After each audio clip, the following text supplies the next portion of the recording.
Positive বার্তা আর সুন্দর বার্তা দিল ত্রিপুরার জন্য, ত্রিপুরার জন্য। ত্রিপুরার যে 1 থেকে 13 বছর বয়স্ক ছেলে মেয়েরা আগামী প্রজন্ম যা এটার মধ্যেই দেশ নির্ভর করে, রাজ্য নির্ভর করে, সেই ধরনের ছেলে মেয়েগুলোকে প্রমোট করার স্বার্থে উনি স্যাটেলাইটের যে ঘোষণা দিলেন, ত্রিপুরা সরকার যদি কিঞ্চিত সাহায্য করে, সাহায্যের হাত বাড়িয়ে দেয় এবং আমাদের মেন্টালিটি যদি পজিটিভ থাকে, এই আগামী প্রজন্ম ঋদ্ধ হবে। আমি শুনে খুব আনন্দিত, আপ্লুত।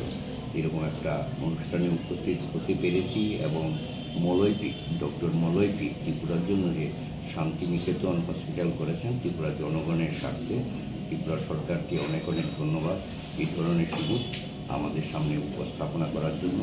এবং আমি দৃঢ়ভাবে বিশ্বাস করি যে আমাদের আগামী প্রজন্ম ঋদ্ধ হবে, গর্ববোধ করতে পারবেন।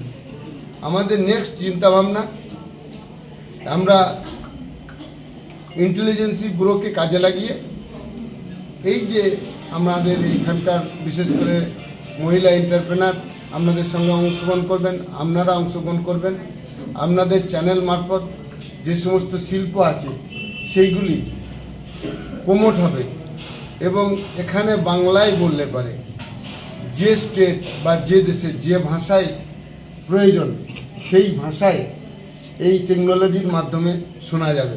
অর্থাৎ এই জায়গায় ছোট জায়গা হলেও স্যাটেলাইট প্ল্যাটফর্ম করা সম্ভব। আমরা এই চিন্তাভাবনা করছি, খুব তাড়াতাড়ি আমরা এখানে স্যাটেলাইট প্ল্যাটফর্ম নিয়ে আসার চিন্তাভাবনা রয়েছে রাজ্য সরকারের সহযোগিতায় এবং সহমত ভিত্তিতে। নমস্কার।